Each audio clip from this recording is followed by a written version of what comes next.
Welcome to the West End Video Newsletter. My name is Joe Piccolo, your host for this week's newsletter. Well, we have a very interesting show coming up. We have two very distinguished gentlemen, former West Enders. We have here Karol Kostka, former West Ender. Welcome to the show, Karol. And we have Willie Stone. And today's theme is West End memories. Gentlemen, we're going to be talking about West End memories, your days growing up in the West End, which I know will be very interesting to our audience. We'll start with you, Karol. When did you first move into the West End, or were you born there? I was born there. Where were you born? I was born on Grove Street, and I lived successively on Leverett Street, and got married, and then lived on Allen Street, and was living on Allen Street until they tore the buildings down all around me. Oh, so you were there right till the end. That's right. And did you marry a West End girl? No, I married a Cambridge girl. I got lucky. Okay. And what were some of your family members? Thank you, Joe. Well, some people may remember my brothers Bruno, Stanley, and Larry. And they also may remember that my father had a restaurant, John's Lunch, right across the street from Joe Russo's funeral parlor. And that was on Green Street? On Green Street, 47 Green, and upstairs we had the Kostka Caterers. Mm-hmm. Yeah. So your family interacted with a lot of West Enders through the store and through the catering business. That's right. Do you remember some of the weddings you might have catered to for West Enders? Oh, no. All I remember is I get sick of turkey. Remember some of the names of some of the people? No, I really don't remember the names. Well, my wedding was one you catered, so you really? don't recall that, huh? Jeez. How about some of the prices in those days of the food? Maybe you could go over. Oh, that you'll flip. Okay. Beef stew, 15 cents. Coffee, 5 cents. As I was saying to Willie here, I remember buying gasoline 7 for $1. Cigarettes were 17 cents. Yeah. And we were kids, you sneaking for a penny apiece. The prices in those days, when you compare them with today, you're astounded at the tremendous rise in how it's gone up and up. Yeah, people survive somehow through it all. Yeah. But don't forget, Joe, we're talking in an era when people were still in the throes of the Depression. Yeah. And there was still, up until World War II began, there were still lines of people lined up to get food from welfare. I can remember, 2 cents for a quart of milk. That was, my mother was ashamed welfare.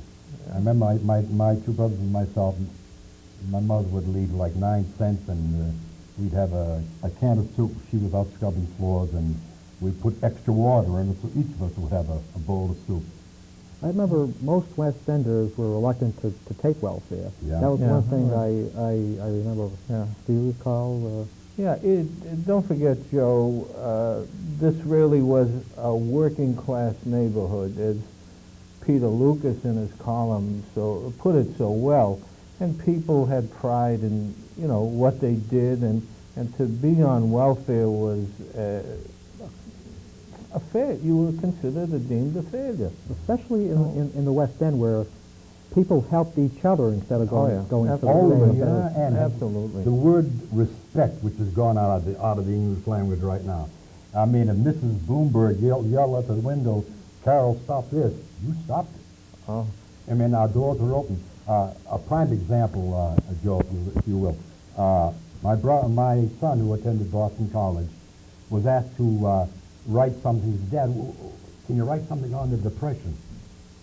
Depression, everybody was poor. We didn't know who was poorer than anybody else. Yeah. I said, well, if I were ever to write a story on the Depression, it would be, I'd recall one day, we had a pet rabbit named Tarzan, which was supposedly Tarzan in Polish. And we were seated at the Sunday dinner table, the 3 boys, and I tore up a piece of lettuce, and I was holding it down for calling Tarzan. And Tarzan, what? I said, "Ma, where's Tarzan?" And my mother sat there very quietly. She looked at the table. Tarzan, what's for dinner? Mm-hmm. I boy, then I knew what a depression was. Yeah. You know, and not that people, as far as welfare went, it was a mark which did not set well with most families who, you know, had always Seems a shame to provided. it. Yeah, it was more than that. It was, you know, self-pride. Many of these people had, you know, jobs that they held in great respect, that they were master craftsmen or whatever, but they just couldn't work. That was the whole situation there, and the prices. There were some that were fortunate, did not have to go on welfare, but it was, like you said, Carol, to be poor, everybody basically was poor, so we really didn't know and had no idea that there was another world beyond the West End. But we had our lighter moments. Oh, we I did. mean, in reminiscing now, we rarely talk about how poor we were. That's right. That was But not the an fun issue. we had, I mean, I'd rather get in, you know. Oh, it was fun. We had sports, Right. and there was these great settlement houses that, you know, as you have illustrated in your other programs, the Peabody House, the Burroughs Newsboy, the Heath Center, the West End House. So as you're talking, your focal points of the West End were the settlement houses. Oh, absolutely. You know, Yeah. and that kept us going. And, Yeah. They were that's what I see is missing today. Yeah, yeah. I really A place to go instead of a corner to hang out. Right. Although we did hang out on corners, We but had. it was altogether different. There was Because we any level. didn't have a meeting that night. There was no basketball game that night. There was nothing going on at the Peabody Playhouse, as they called it at that time. But each of us had our own corners. Yeah. Willie, what street did you live Well, I on? lived in a house on the corner of Chambers and Auburn, which is featured a number of times in what's his name, The Urban Village, by Herbert Gans. by Herb Gans. So they have a Over that grocery store, Billy? No, Or the other side. The other side. Okay. You know, and so there's still pictures of it, and in that corner, and that's where Carol and these other guys who were older, the Roosevelts, that was the club. Yep. The Roosevelts, they were older, and I can remember when we went World War II. World War II, these guys went into the service, and it didn't hit home until Jerry Pelletier died. And that was a real turning point for me, because Jerry was a terrific guy. And of course his brother I see on occasion, Gene. But, you know, then it hit me what it meant. Willie, I noticed you mentioned the name of clubs and organizations. Today, when they mention clubs and organizations, they mean something real bad. Those are gangs. Yeah. In the West End, everybody belonged to a corner or a club. Or Right, right. But there were social clubs and Athletic the main thing was clubs. athletic clubs. Yeah. Right. And today, if there was more emphasis on athletics, like Right. there was in the West End, this world would be a better place to live in. Well, don't Oh, forget, yeah. Joe, we when you talk about athletics, we had the baseball field, and there were the Blackie there that was behind the registry, of course, where the old timers would play bocce. Yep. The black field. The black field, and the Polish Park. Some guys actually learned to ski in the Polish Park. And the Polish Park is the With the Museum of Museum of Science. Science. Okay, it's They there. had these hills. I was talking a couple of weeks ago to a West Ender who was a very fine attorney now, Larry Zalkman, and we were talking, and he's a big skier, and his grandmother was the one that somehow got him, she made him out of the staves of the barrel, Yeah. and he learned to ski in the Polish Park. Yeah. And, you know, you learn to do with what you could find and make it work. And the great thing about the West End, it was like an urban village. It was Yeah. it was surrounded by the Charles River in downtown Yeah. Boston, Government Center, the North End, Right. the Market District, and the diversity of nationalities in the West End. Was fantastic. Everything. It was great. It was fantastic. Everything. No question. And everybody got along as one. That was the Hey. We You mean there's no such thing as black and white? You know, when I was a kid, there were blacks in my club. There were a bunch.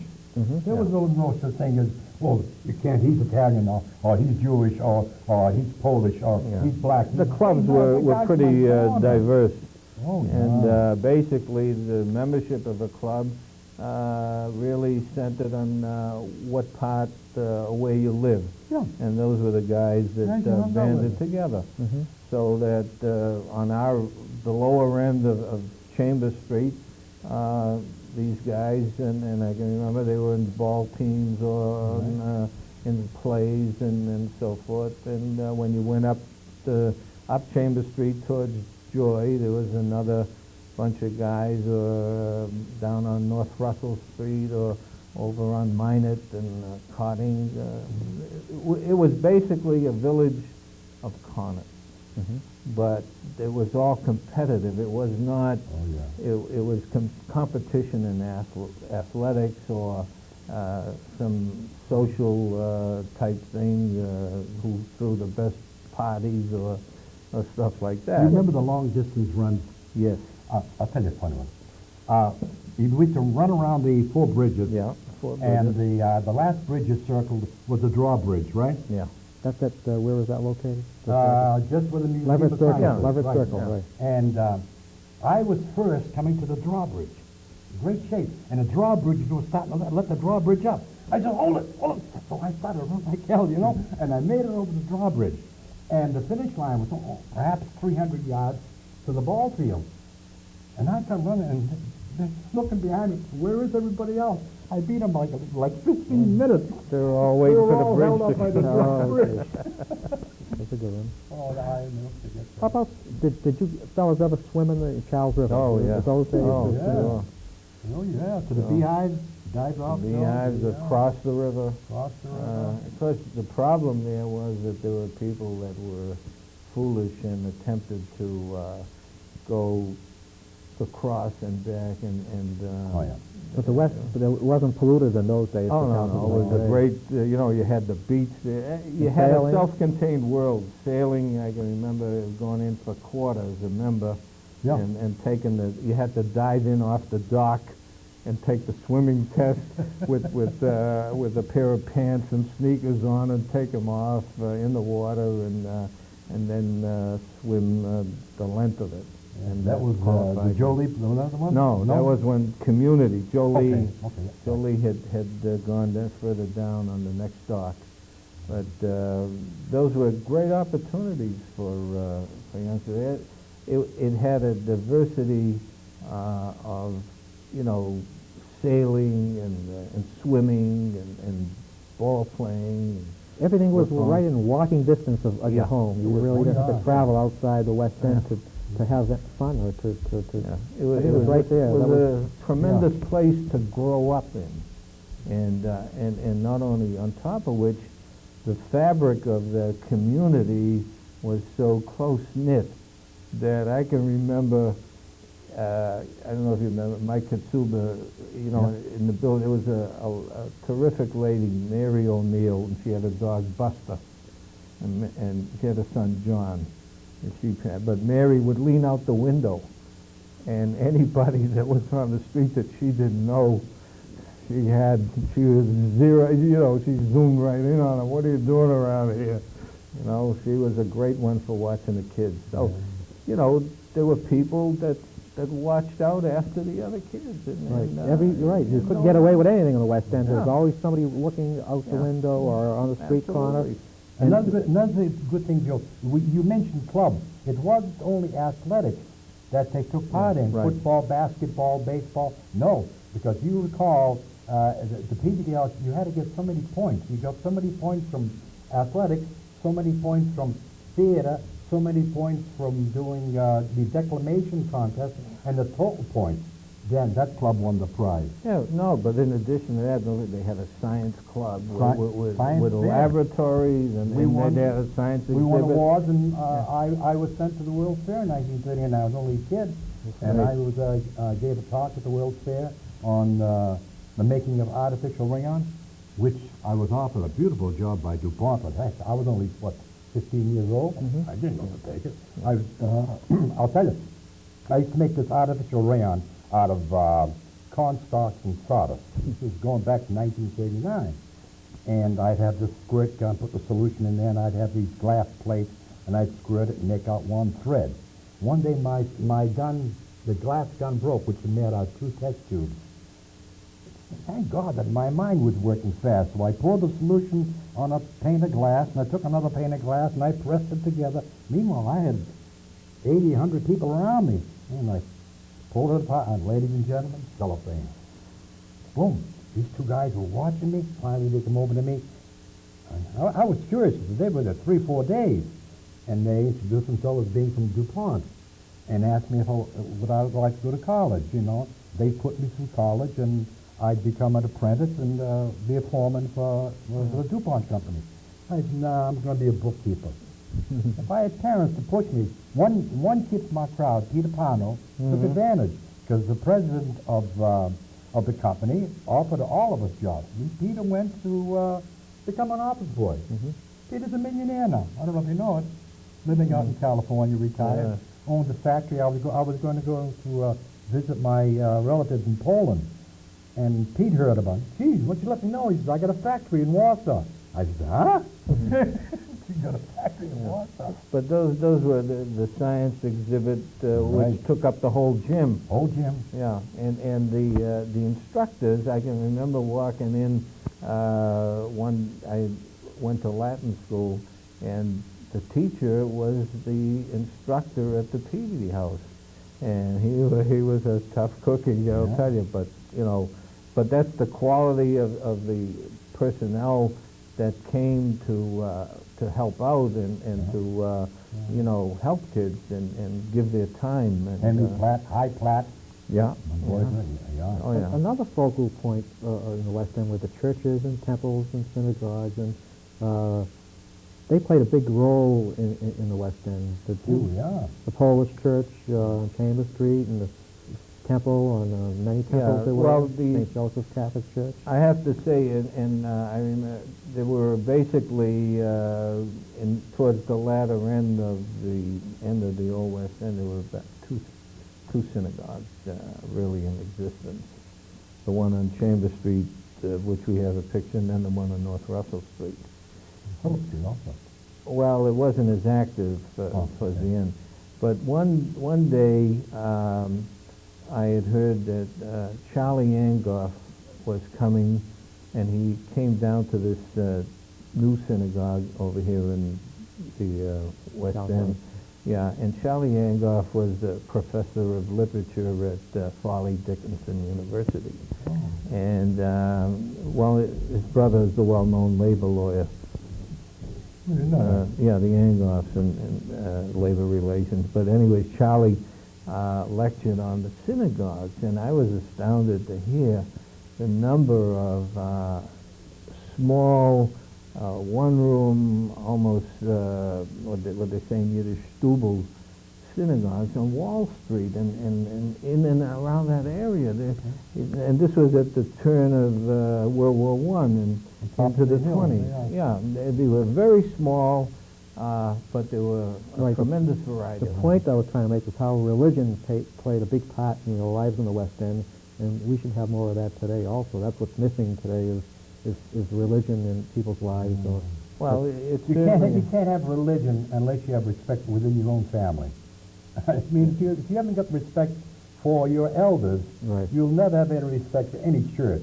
Now, we had many churches and many synagogues within blocks of each other, and there never was any problem relative to a person's religious belief. None whatsoever. The word respect just was the most important word down there. And another great thing about the West End was shopping areas. The West End, as we discussed, was made up of all different kinds of ethnic groups. And you could go to Spring Street, and you'd find a different shop owned by every different type of ethnic group. Maybe could you recall some of the shops that... Silver's Bakery. Huh? Silver's, in fact, I was reading in the letter, one of Mrs. Silver's sons had wrote in from L.A., and tremendous bakery. And I can, you know, they had a smaller, an offshoot of that on Chambers Street next to Barney Chef's. It was a smaller sort of branch from the main one, which was on the corner of Poplar and Spring. And of course, they had the fabulous green house there with the master presiding Schnipper. Snipper, Who was He had an a fruit store. impresario. Right. Talk about the bakery, Billy. My mother used to send me to buy a loaf of bread. And I used to go into Silver's, and I'd tell them that I want a loaf of Sitsky bread. Mm. And the woman looked at me and said, "What's Sitsky bread?" I thought the expression came because my mother used to hold the bread and cut it like that. It was actually Zissel bread. But I didn't know it. Like, yeah, kid, 10, 12 years old. I said, "Give me a loaf of Sitsky bread." Plus, there were many Jewish delicatessens, Italian delicatessens, and Great guy. restaurants. When I was in the service, I was down Texas and wrote to Barney how I miss his corned beef sandwiches, you know? Famous all over the world. Yeah, and he didn't send me corned beef, but boy, he sent me these long Jewish salami. He says, "Carol," he says, "the corned beef would have got rancid." The guys in my barracks loved it. Whenever they got hungry, Billy, they used to come along and cut up a piece of salami. That piece of salami went like that in a few days. Oh, yeah. We all had it. That was great. Yeah. Great people. Carol, you were unique in the West End. Everybody recognized you from your playhouse, the Elizabeth Peabody Playhouse. Can you tell us some of the plays and some of the characters you played and some of the famous people that you? Well, first of all, let me say this. I pointed out previously that you had to take part in many things, and I was the president of the Roosevelts at the time, Willie, and. The Roosevelts was with the club. The guys on my corner. Right. And someone from the Peabody House said, "Hey, none of you guys are in the theater." So I got up and, as president, I asked for volunteers for the theater downstairs. And Mike Sergi. Mm-hmm. Now, Mike Sergi, God bless you, Mike, got me started in theater. He says, "What's the matter with you?" "Yeah, no one wants to go. I'll go down to the theater." I went down and I got into Gilbert and Sullivan. So get the price right before you go. Here's some of the pictures Oh, from the boy. days and you could explain. Boy, I don't know if the camera picked Billy. Can you picture? What was that? Can you explain to us what you're looking at? Iolanthe, Gilbert and Sullivan. You know, and I was telling Will, I once wrote the obituary on a dear friend, Joe Ryan.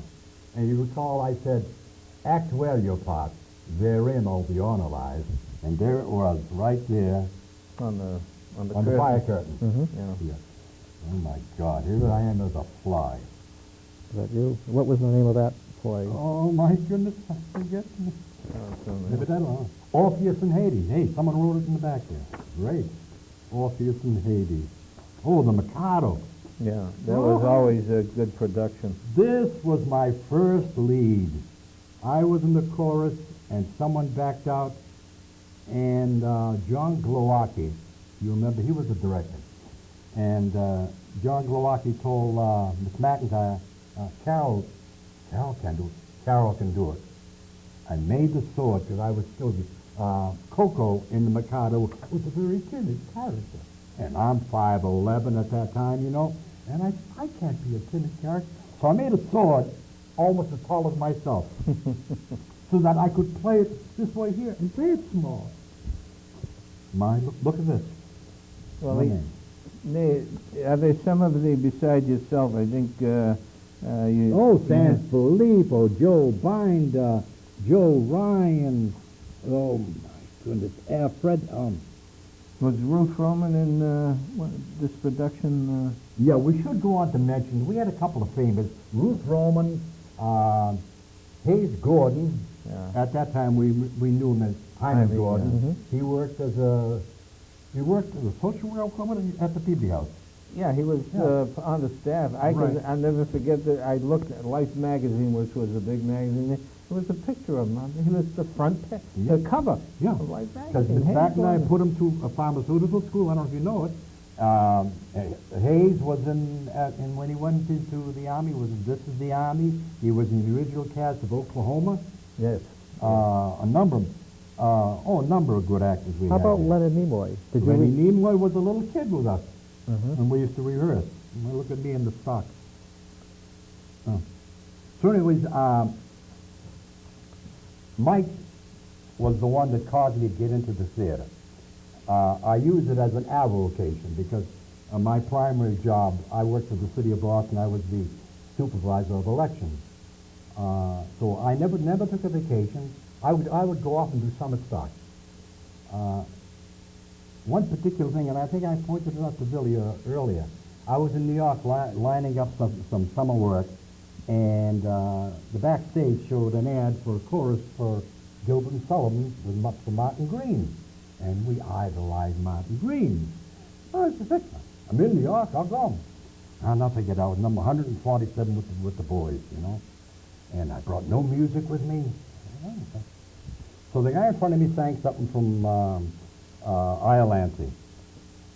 I did that to Peabody House. So I get up, and Martin says, of course, there were 9 people seated at the table. I said, I'll sing what the previous sang, the Century Song. And fine, sing 8 bars. Oh, boy. So I started to sing, and singing. First verse, no one stopping me. Boom. Second verse, thank God I remembered it.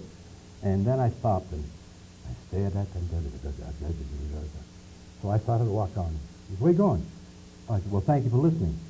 Where the hell were you when we were auditioning our principals? And I said, look, I'm a Gilbert and Sullivan nut from my childhood days, and I just heard about it. I'm in New York for auditions. And he says, where were you when we were auditioning our principals? Make a long story short, I toured 4 years with Martin Green, doing Gilbert and Sullivan all over the country. Great.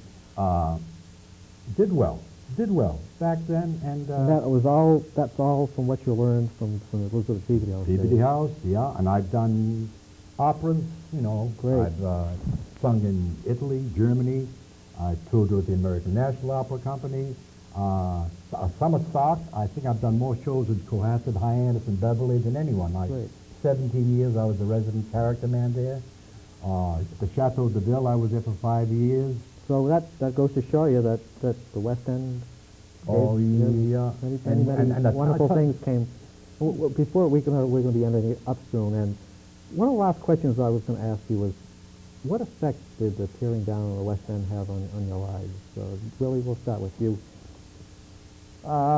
Basically, in essence, by the time that you were a grown person, but what it did was, I think psychologically, the damage was great. When you see the place where you have been born and brought up, you still feel, to this day, you still feel the pain.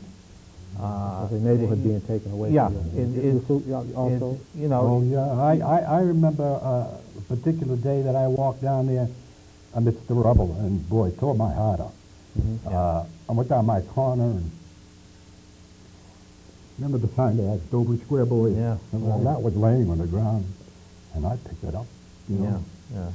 I walked down Charles Street, and the hammer started to tear at the people, Oh, yeah. you know, and he couldn't do it. Yeah.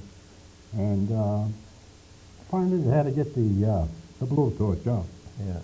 And I stood there. I said, "Fight it, honey, fight it." They won't knock it down. They had to burn it down. Right.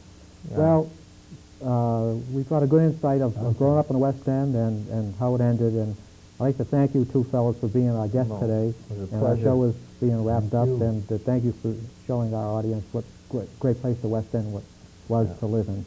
And see you at the next West End Video Newsletter. Covered now with lines and creases, tickets torn and dread, memories in bits and pieces, traces of regret. Covered now with lines and creases, tickets torn